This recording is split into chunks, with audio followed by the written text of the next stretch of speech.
تلك آيات كتاب مبين لعلك باخع نفسك ألا يكونوا مؤمنين. Assalamu alaikum wa rahmatullahi wa barakatuh, and we're gonna start in a minute, inshallah, just giving the chance for the other viewers to join us. So stay tuned.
We're going to be starting right now, and we're going to be discussing the story of fiqh. Last time, in the evolution of Muslim thinking, we talked a lot about the main references that scholars would go back to or use in order to decide something as halal, haram, or the different rulings that relate to Islam.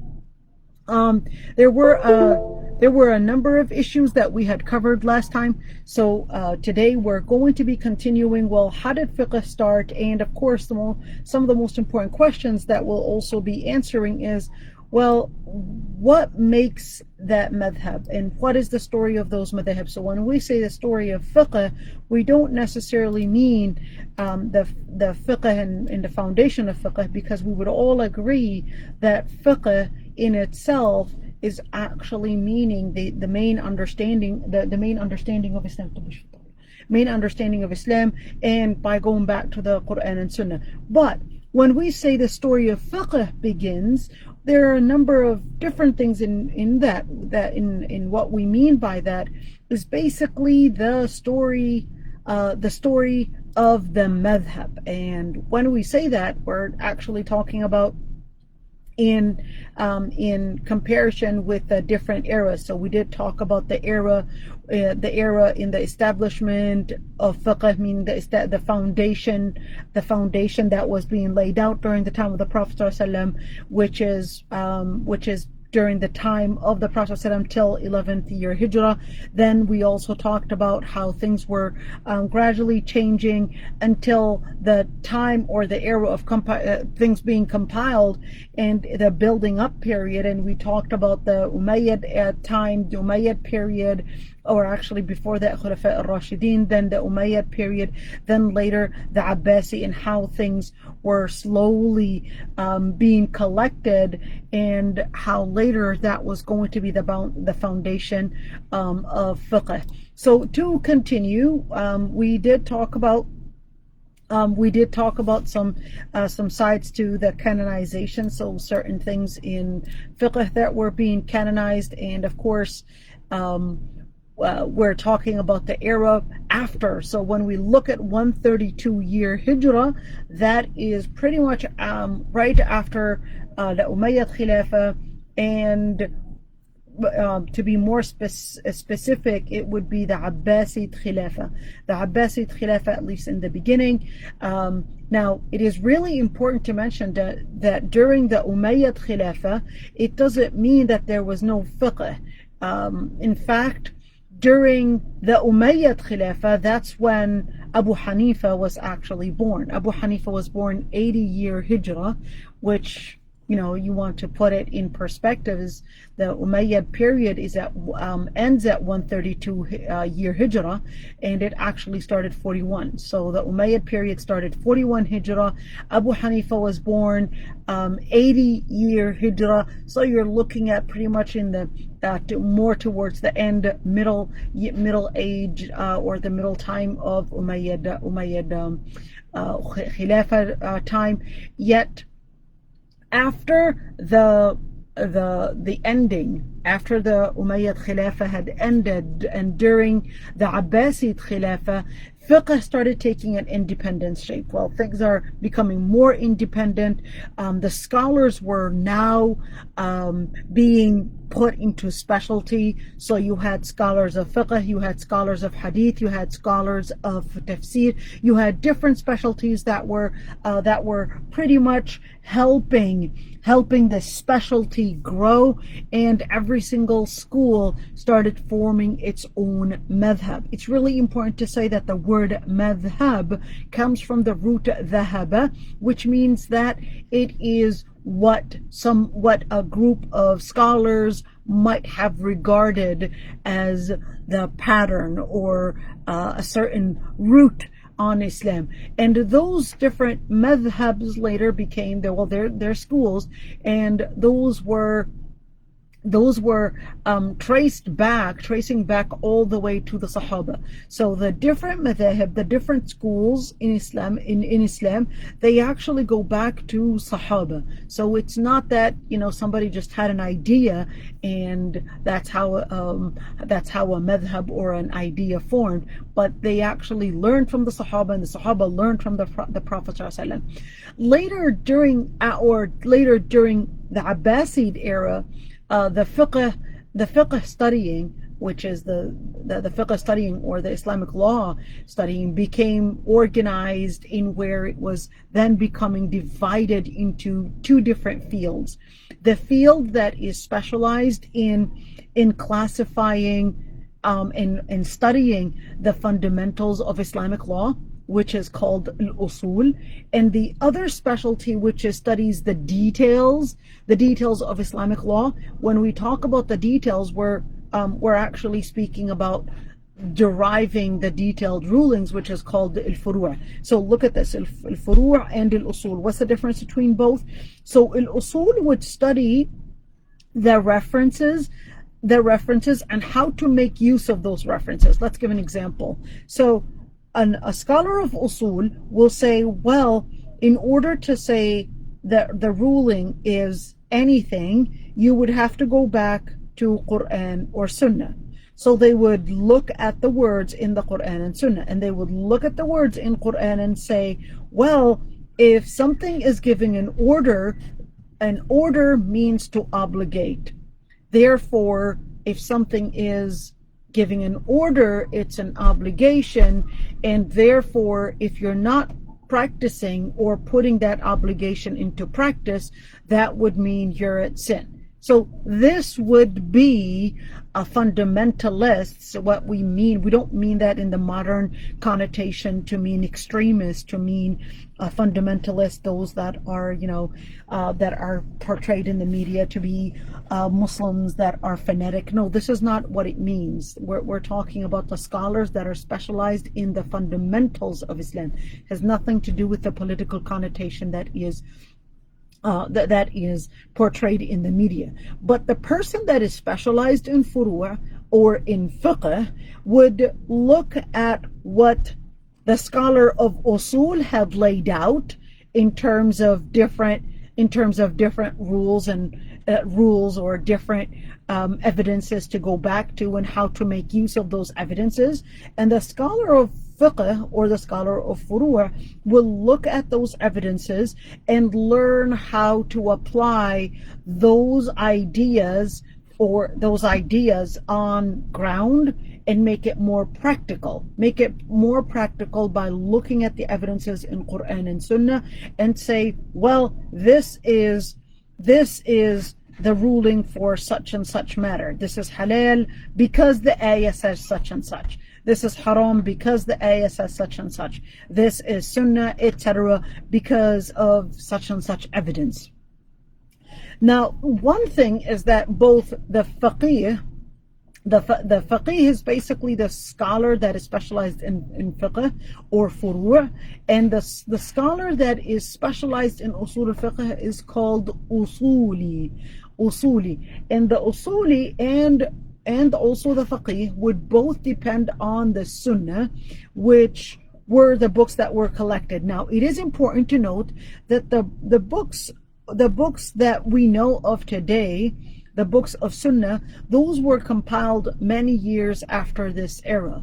So when we're looking at Abu Hanifa, during the time of Abu Hanifa, the only book that was in its process of getting compiled was really the book Al-Muwatta for Imam Malik. That was on its way to getting compiled, but not yet fully compiled.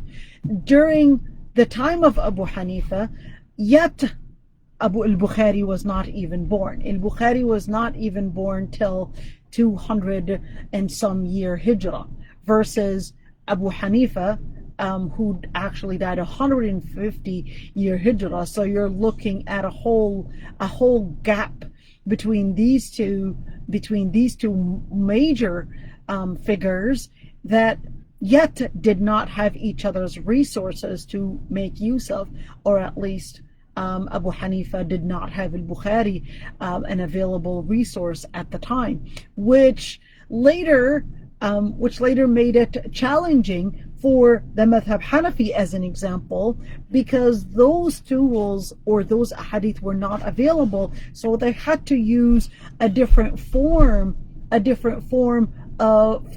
figuring out an Islamic maxim, which is what Ahl al-Ra'i would use. They would use a different form to understand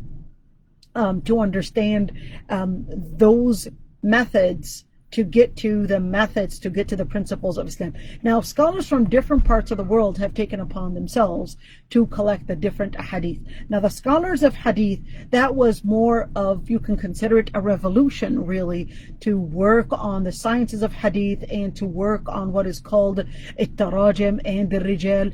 And in that era, which is around, so we're looking at Nasa'i, we're looking at Tirmidhi, we're looking at Ahmad ibn Hanbal, which is pretty much at the end, mid and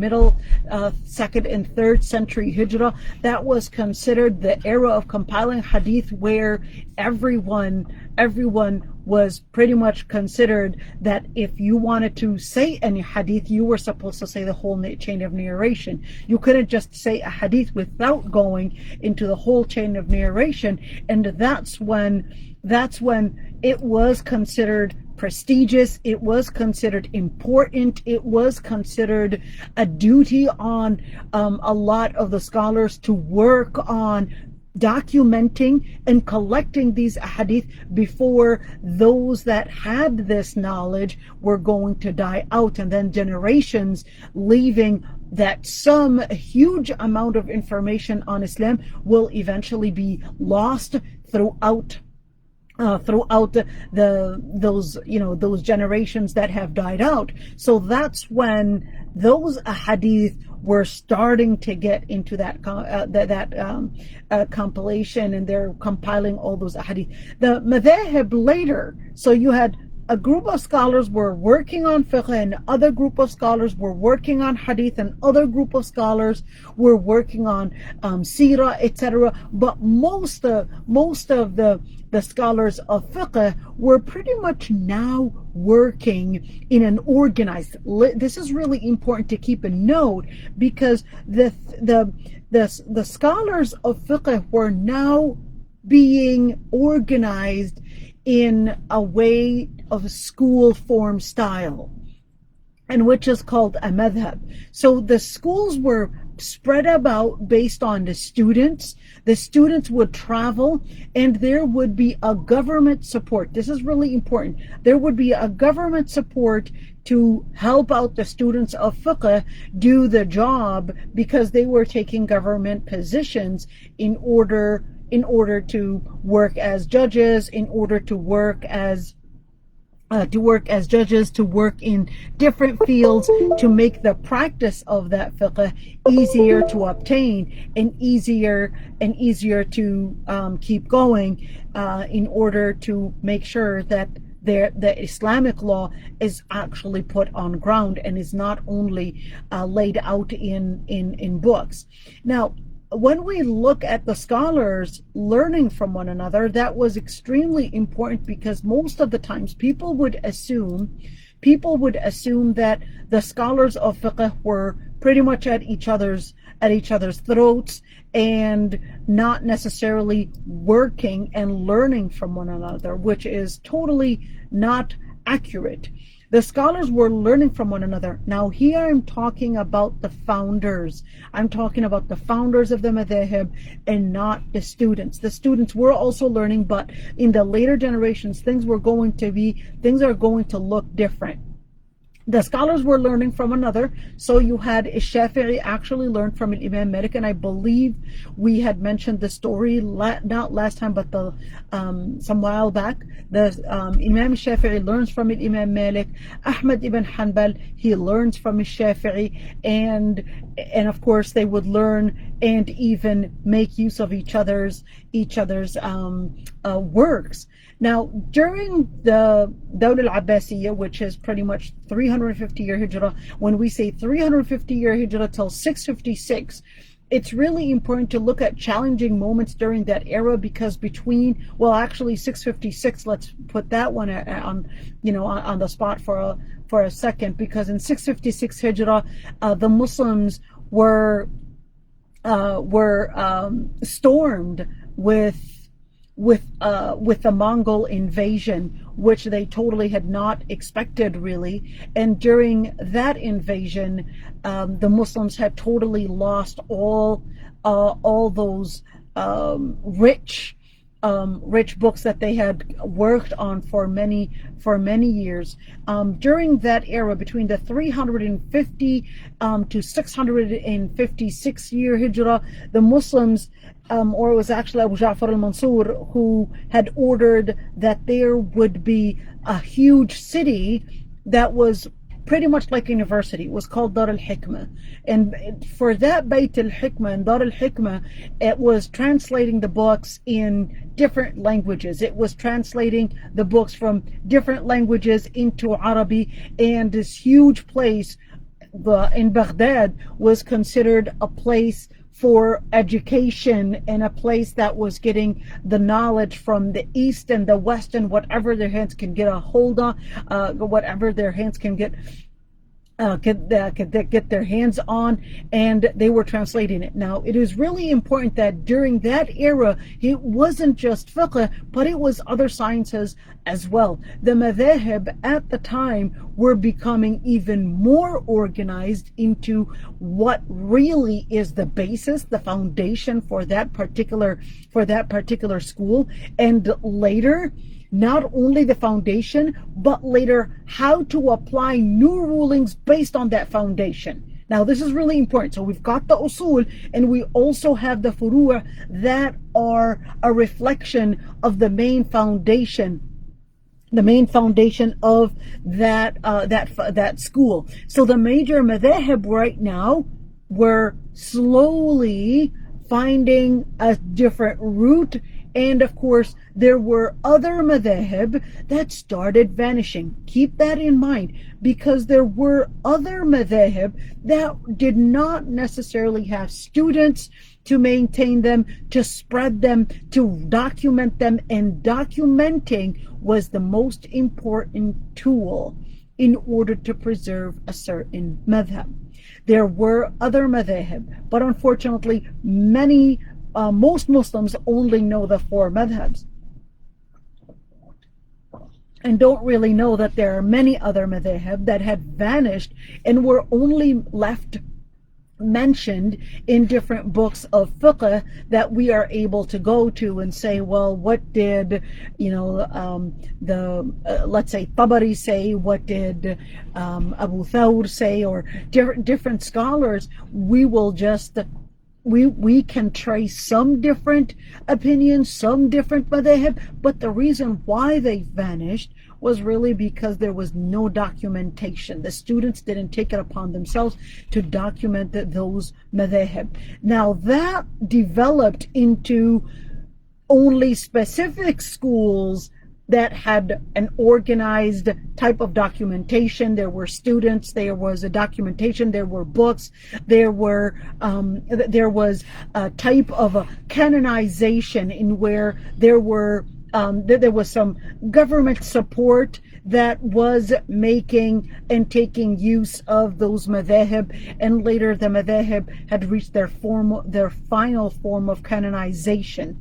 The ijtihad later, when we're talking about the madhahib itself, later, because most of the issues, most of the topics were researched before, and it became more of replicating what the main scholar had said about a particular fatwa. Later, the scholars themselves had felt that closing the door of ijtihad. What is ijtihad? So ijtihad is not for anybody to just do, because ijtihad is for those scholars that have reached the highest level of one, hifz, memorization, in other words, textual memorization, and two, understanding the situations, and also three, understanding and knowing the previous scholars' opinions regarding different matters. And then finally, based on that revision and based on all those different studies in those three sides that I had mentioned, that they were going to be forming a new fiqh opinion, a new Islamic opinion.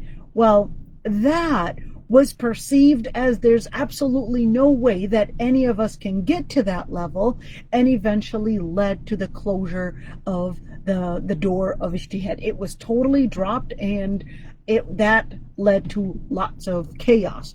Comparative fiqh was born. What is the comparative fiqh?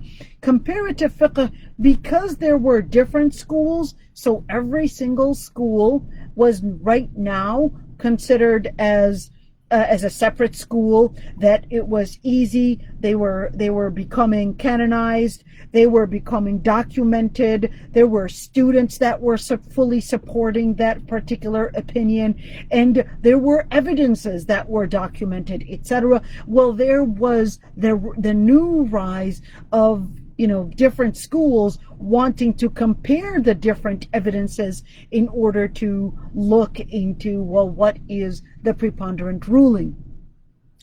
During that era, which is after 656 year Hijrah, of course, the Muslims at the time, after the invasion of the Mongols, many Muslims were feeling that this was going to be, really as a result of the Muslim stagnation, the Muslim backwardness, the Muslim losing their ability to do what they had earlier done when they had conquered or were victorious in many ends, military ends, political ends, educational, political, etc. Now the Muslims were feeling during that era that was the end of our rise. Right now it's a time of stagnation. We can't really build. We're just supposed to be depending on the things that were mentioned and written before. So the more we go farther, we could see that scholars had become less confident in their own abilities and also in understanding the situation. The four madhabs, the four schools right now, we're at four schools. Those are the main four schools. The four schools were the Hanafi, Maliki, Shafi'i. I'll get to the Hanbali because we'll get there when and I'll explain why. The four madhahib. What leads to only studying your own school and not studying other schools? What that leads to is fanaticism. So those schools were becoming very intolerable with each other. They were becoming more of separate sects, if you may. And the scholars' activity became very polarized within that particular madhab. The revivers, they continued to work to bring the dynamics of fiqh back, but the fanaticism within the madhab, basically because of the the Islamic movement trying to teach comparative fiqh, etc., that resulted in an era where each madhab many times and oftenly found that they were supporting their opinion, or this madhab is supporting whatever it takes to prove them right, and that madhab is doing the same, and that led to a lot of division. Yet that doesn't mean that there weren't scholars that were not necessarily polarized or so fanatic about the madhab. There were scholars that went beyond that madhab, or even the center of that madhab, and did actually let the evidence be the center and not the school. There were many scholars like that, such as Ibn al-Arabi al-Maliki, such as al-Qurtubi, also Maliki, the Nawawi. There were many scholars that, although take Nawawi for example, who was a Shafi'i madhab, but still, and in fact is considered one of the most important shaykh in the Shafi'i madhab, but still considered that there is the evidence to go back to in order to regard something as preponderant or not, at least based on his study. Now, during the era of madhahib, it's really important to look at these points. And why is it important to look at those dates right here? So this is 80 to 150 year hijrah. This is really important. You could even memorize these as your birthday. This is really important because when you look at these madhahib, the four most important madhahib, you can actually learn some things by looking at those dates. When you look at Al-Hanafi from 80, was born in 80 year hijrah, died 150. As-Sidam Al-Maliki, born in 93 year hijrah, so 13 years later after Hanafi, dies 179. And remember, put that along with the dates that we had talked about earlier, which is when we look at the dates for the risal and of course the stagnation and all the different things. So if we just look at really quick, 11 year hijrah, the Prophet ﷺ dies. And then 132 year hijrah is when hold on, I'm just hoping. Okay, I'm trying to type it in to help you see it, but it's not really allowing me to do what I wanted to do. Okay, so from 11 year hijrah, the Prophet ﷺ dies. So the death of the Prophet ﷺ. Okay, and then death of the Prophet ﷺ. Then death of the Prophet, let's say right here.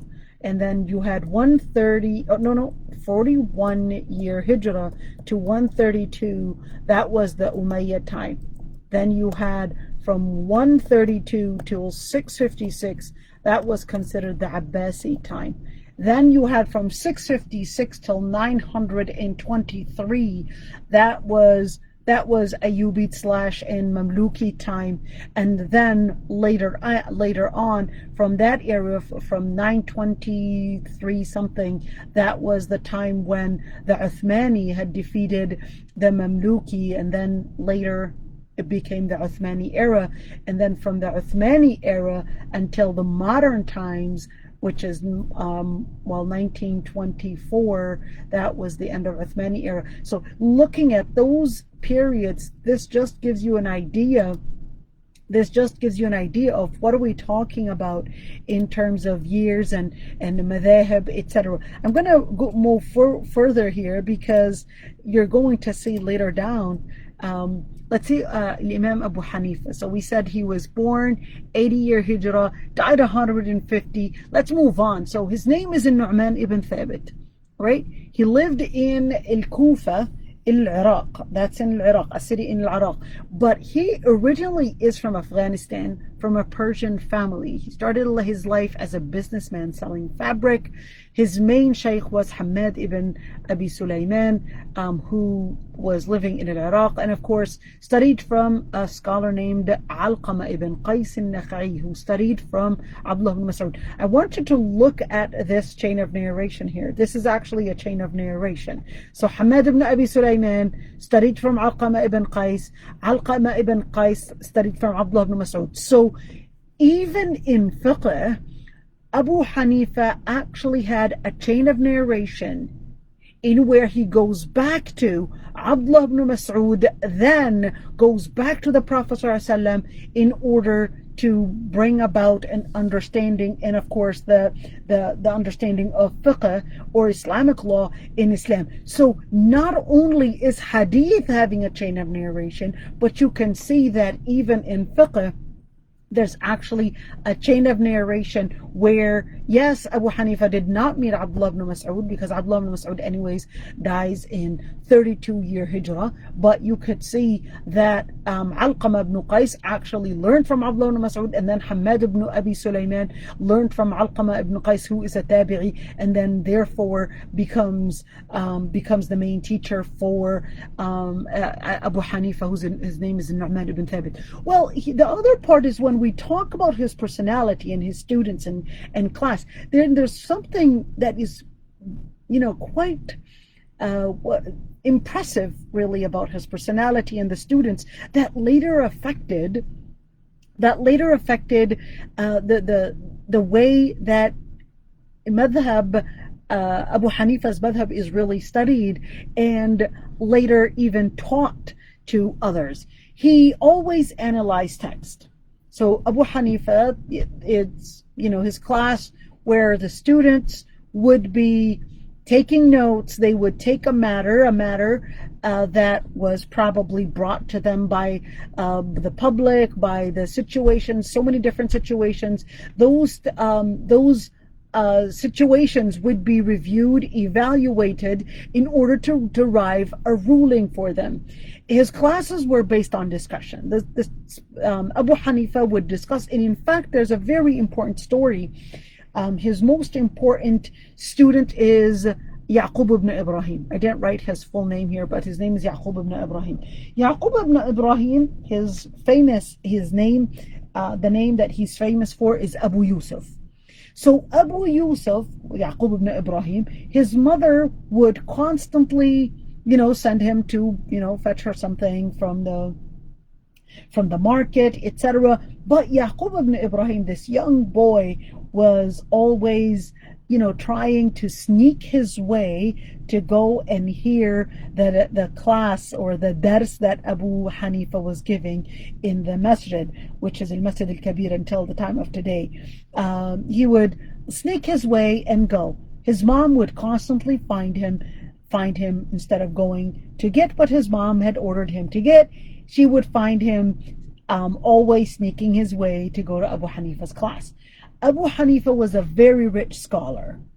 Abu Hanifa, being a rich scholar, actually saw that Yaqub ibn Ibrahim was always sneaking his way, so he hired for his mother a special servant, just so that they would do the job on behalf of Yaqub ibn Ibrahim, and therefore Yaqub ibn Ibrahim would have the time to study and be a consistent student at Abu Hanifa's class. So this is Yaqub ibn Ibrahim and Abu Yusuf. Now, one thing to mention is that the Madhab Hanafi, they did use qiyas over many hadiths.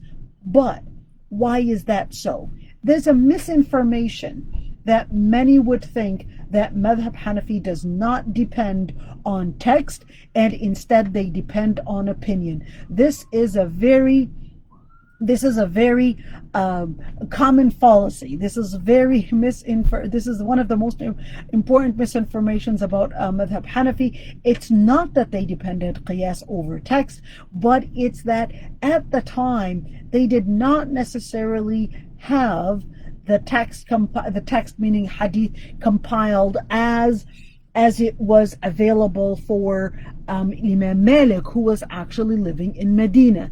Imam Malik was living in Medina, and all the different resources were pretty much available to him because anyways he was living in Medina. Unlike Imam Abu Hanifa, he didn't have those texts available, especially that a place in Iraq was very multicultural, was very multi-religious, multi-religions, different environment where many people were willing to fabricate a hadith just to support their opinion or even support their deviation, which left Abu Hanifa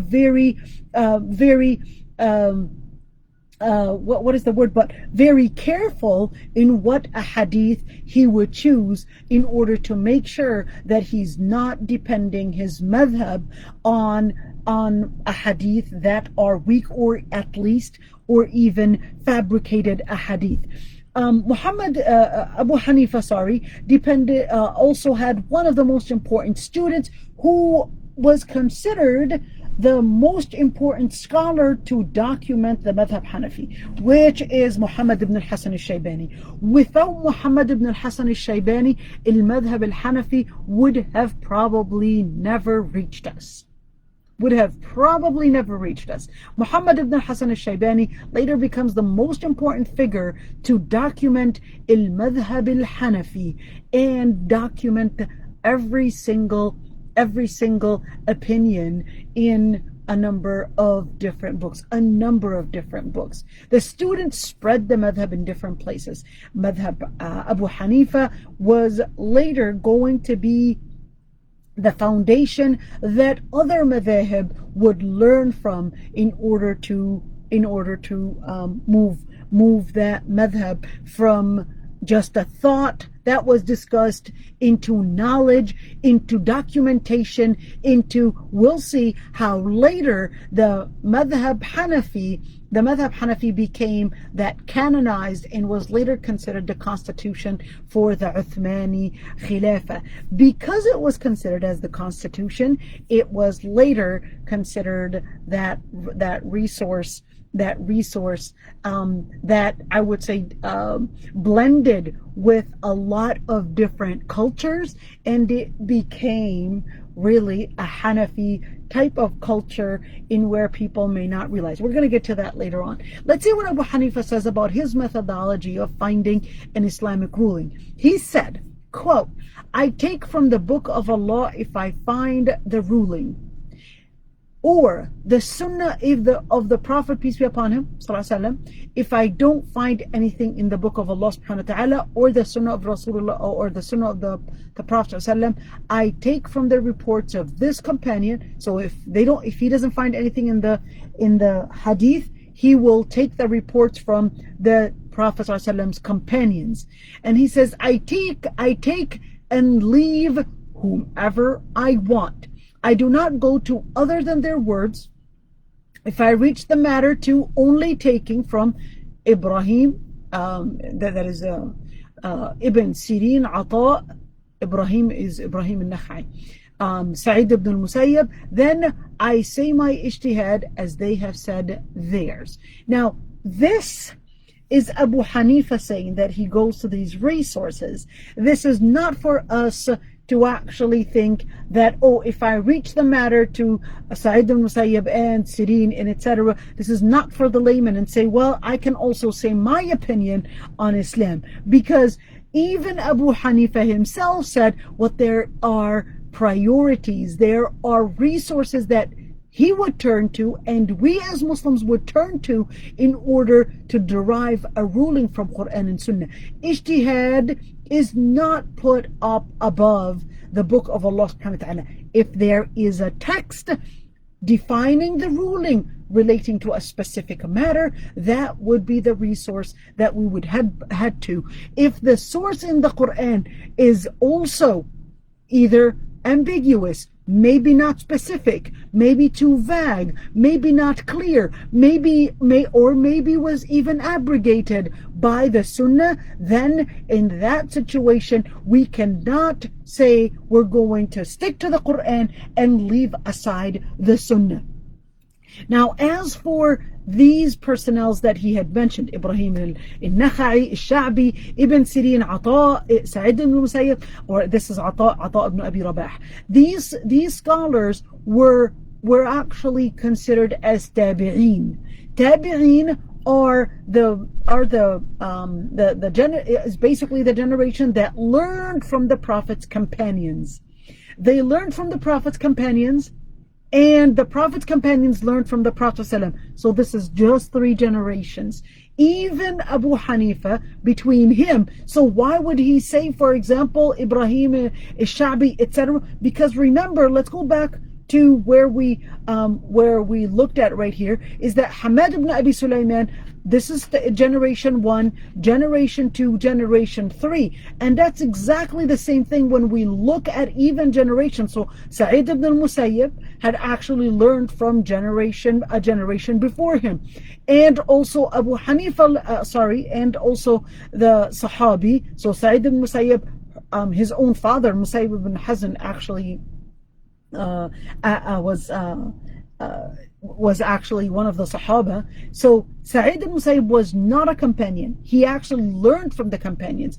In other words, the distance or the personnel or within the chain between Abu Hanifa and the Prophet ﷺ is the same chain or the same distance between Sa'id al-Musayyib, Ibrahim al-Nakha'i, Ibn Sirin, between them and the Prophet ﷺ. Now, there are a number of things to mention about the books that documented al-Madhab al-Hanafi. You could see right here that there are specific kinds of books that they would go back to in order to consider this is the ruling within Madhab Hanafi or not. So you could see that, okay, well, what are these arrows? So let's Mukhtasar al-Qadduri, for example. So we will take this book, and this book was, you could see al-Qadduri died in 428 year Hijrah, and you have the Bidayat al-Mubtadi for al-Marghaynani, who explained and did the sharh for this book, and this book did the Sharh al-Hidayah, Sharh al-Bidayah, actually explained this book, and then you would have Fath al-Qadir ibn al-Humam would explain this book, and so forth till it goes all the way here. So right here, Kanz al-Daqa'iq, al-Bahr al-Ra'iq, which is actually a huge volume. Al-Bahr al-Ra'iq is in it's almost in 10 volumes, 10 huge volumes. And when you look at Tanweer al-Absar, when you look at these books that, whether Al-Haskafi ibn Abdin al-Zayla'i, you could see that these books actually go back to explaining this book, but all go back to the most important books that were written by Muhammad ibn Hasan al-Shaybani.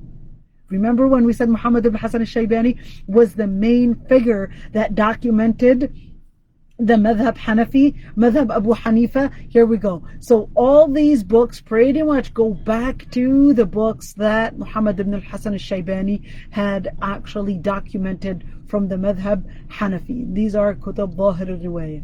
So here we go. This is just an idea on what it looks like. Now, as for the students, you could see the most important figures, the most important students for al-Madhab al-Hanafi. You could see the different eras that they had lived in and how they taught one another. It was one school after another, generation after a generation, till it actually got to the most important Hanafi school. And the Hanafi in the world is basically in India. In India, that's the most important place to teaching al-Madhab al-Hanafi. Today, the Hanafi school is the largest and probably the most influential. When I say influential,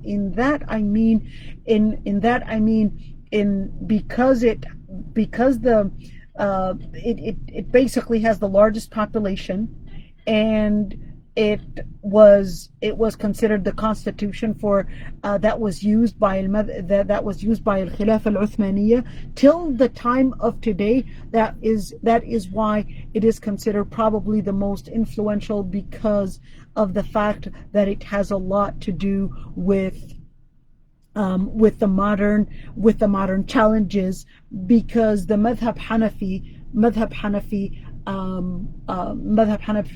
historically speaking, faced a lot of different challenges, relating to non-Muslims, relating to fiqh al-mali, the fiqh of transaction, etc. The Madhab Hanafi is actually most famous in India, Pakistan, Afghanistan, and Turkey.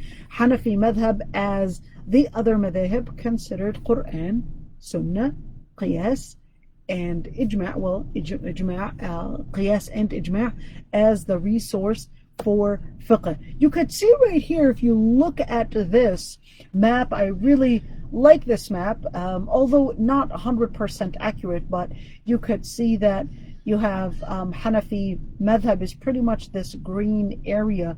I know that the map doesn't really show the other sides, but so pretty much all this green area is actually Hanafi madhab. There's even more to it, because here we go. The Maliki, although you see this stretch, but I would say this is more exaggerated. It's actually not all this area for the Maliki madhab, but still it is considered very, it's accurate to a certain extent. You could see that the Shafi'i madhab, which is this color, I don't know what color that is, gold, beige, I'm not sure what color that is. So this golden color, at least, well, the Jafari is the golden, but at least this color you could see is pretty much the Shafi'i. You got Somalia, parts of Ethiopia, Djibouti, Yemen. You got right here Bilad al-Sham. You got some areas in Iraq. You got some areas of Kurdistan. You could see right there. You've got some areas. So those are Indonesia, Malaysia, very Shafi'i in their madhab. And you could see right here Ja'fari. And it is really important to note that the Ja'fari or / Shia madhab Ithna Ashari was actually introduced later on in history, but they were generally Hanafi madhab. And that Hanafi madhab was later forced, I would say, by power and military to be excluded and become Shafi'i, become Ja'fari from that time. The other madhab, those are other madhab, smaller madhab, but generally speaking, you could see that the Hanbali madhab, pretty much in the area that is considered the Gulf, but it's really important to mention that when we speak about Sunni Shia, I want you to look at this right here. So this is according, I forgot to put the reference, but let's see, the Sunni Islam, you could see that 45%, according to this, the House of Islam resource, that the Hanafi are 45% compared to 45% of the Muslims, all right? And Shafi'i, 28% of the Sunni Muslims, and you had Maliki are 15%. Now, I know that you might think, well, look at the huge area. Remember, you're talking about a huge area here in where the population is really low. So don't look at all this area. Most of this is actually desert. Real desert. It's considered the Sahara al-Arabiya al-Kubra. This is the biggest desert in the world. So this area, don't think that this, it's a lot of people compared to this. No, you would have just Turkey alone is actually outnumbering a huge expansive area here. So just keep that in mind. The Maliki is only 15%. Which is pretty much, Algeria, Mauritania, Morocco, Algeria, Tunisia, and also Libya. So these are, and of course, the different African countries, Guinea and Mali and all those different countries, they're pretty much also Maliki as well. You got some right here that are actually Zahiri madhab. It's sad that they did not indicate that. You got some Ibadiyya in Oman and parts of Oman, in those areas.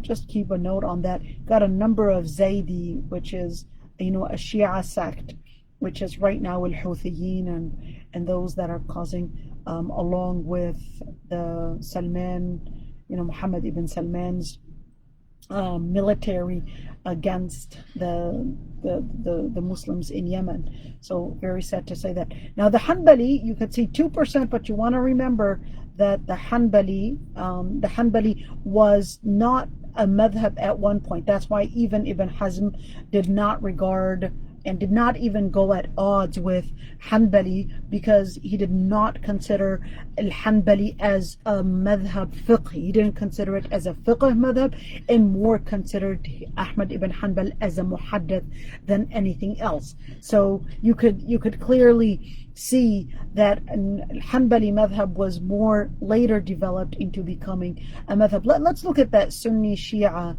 and Khawarij, or the Shia at least. Let me look at that one. So you could see the Shia, 9.5%, and the rest are pretty much Sunni. This is according to the House of Islam, so I'll just leave it to what they have estimated based on their research, so I'll just leave it at that. But let's go on and talk about the Maliki madhab. Maliki madhab, right now, I would say considered in during our era, is pretty much in the age of revival. The Madhab Maliki, the main teacher, of course, Malik ibn Anas. Malik ibn Anas was originally from Yemen, lived in Medina, and in fact did not leave Medina but once for Hajj, and stayed forever in Medina. He was born in 93 year Hijrah and later died 179 year Hijrah. It's really important to look at the names that had taught Malik ibn Anas: Abdurrahman ibn Hurmuz and Muhammad ibn Muslim ibn Shihab az-Zuhri. This was considered one of the most important scholars.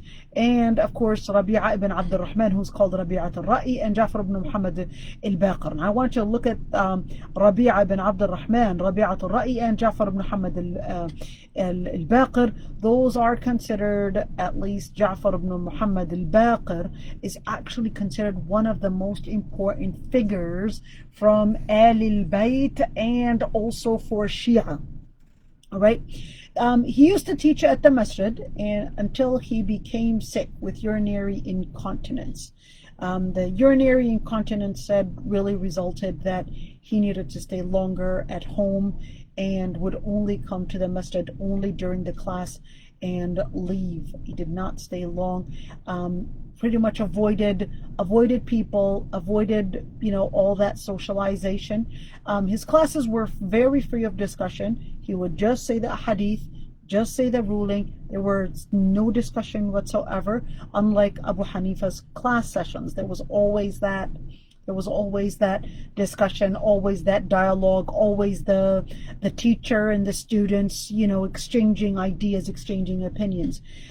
His class was, like I said, free of discussion and only had lectures in hadith and fiqh. The sources that he had depended on were Quran, Sunnah, Ijma', which is the scholars' unanimous agreement, and during that era, and considered this is very unique in the Madhab Maliki, because he considered that the people of Medina, just the residents there, because their information, as accumulated information, is traced back closely to the era of the Prophet ﷺ. You're talking about only 2 generations, or actually, 2 generations between him and the Prophet ﷺ. So that's why he regarded that just the culture within Medina, or the people living in Medina, he considered that was more of like a unanimous agreement that traces back to the Prophet ﷺ,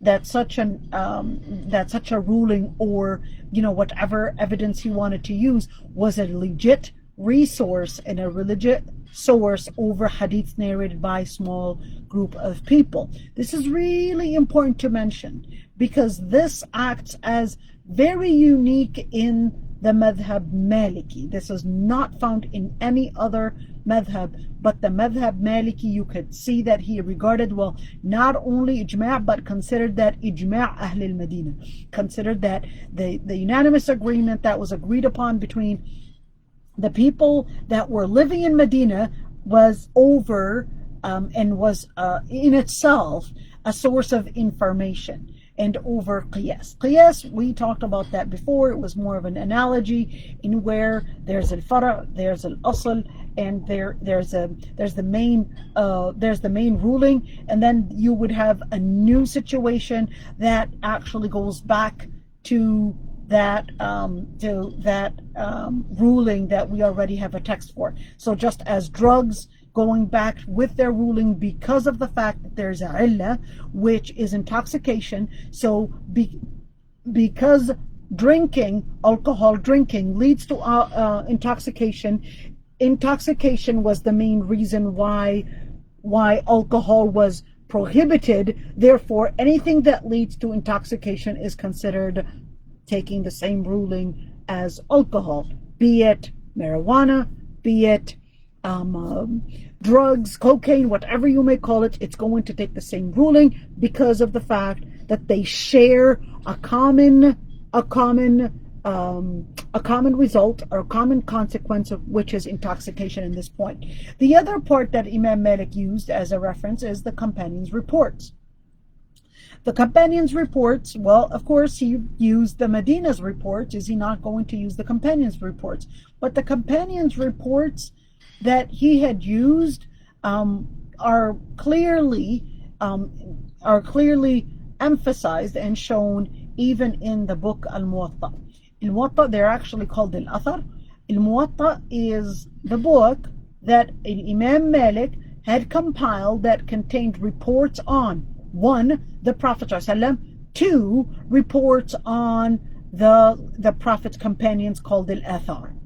Now, the other thing that he used was al-istihsan, sadd al-dhara'i', al-maslaha al-mursal. I think we talked about that earlier. So the other thing is that Maliki madhab in the world, it's famous in North Africa, as we had seen on the map. The main scholars became the scholars that had spread the madhab. You could see, but the most important figure, 2 figures at least, Abdurrahman ibn al-Qasim and Asad ibn al-Furat. Now I want you to emphasize on these 2 students, because Asad ibn al-Furat was later going to be the main scholar, and in fact his own daughter was actually a main scholar too. Asad ibn al-Furat was a main scholar that learned from, remember that boy that Abu Hanifa, Yaqub ibn Ibrahim, that Abu Hanifa actually paid paid his mom a servant to do him the job, right? So this is Abu Yusuf. That was Yaqub ibn Ibrahim, Abu Yusuf, famous for his name Abu Yusuf, who later Abu Yusuf became the main judge, Qadi al-Qudah. He was the first person to use the word Qadi al-Qudah. And in fact, you see that the system that you see in court today, the system that you see in court today in Western court, in where the judge is wearing a certain attire, and the attire is more like a very baggy cloak or whatever it is, and they would sit on a specific area. There's somebody to document. There's the evidences, etc. That is exactly how Abu Yusuf designed the court system in Islam, in the early times of Islam. Abu Yusuf, this is the main person. All right, Abu Yusuf, it was the main teacher. Now, what madhab is he? Well, he's one of the main students, along with Muhammad ibn Hassan al-Shaybani, one of the main students for Abu Hanifa. Now, you could see that Asad ibn al-Furat is the main personnel, one of the main figures to spread madhab Maliki. This is really important to note, because you could see that Asad ibn al-Furat learned directly from Abu Yusuf. All right, so for those that want to imagine that there was some kind of a hidden war between them, is absolutely wrong. You could see Asad al-Furat learned from Abu Hanifa's direct student. Abu Hanifa's direct student, and Asad ibn al-Furat later spreads the Madhab Maliki in the most important, notorious place in North Africa, and which, of course, later is considered in Tunisia, which at the time was called Ifriqiya. Tunisia was called Ifriqiya at the time. And Asad ibn al-Furat is the most important figure to spread al-Madhab al-Maliki in those areas. Now, as for Shafi'i, it's actually 6 o'clock already. All right, so we'll continue next week. We'll talk about a Shafi'i, inshallah. If there are any questions, I'd be happy to answer any questions. I know there's a lot to say, but we'll, inshallah, hopefully, continue as much as we can down the road. So how many? Okay, so we are at slide 128, alhamdulillah. We're getting closer to finishing, so soon, inshallah. Any questions before we end today's class?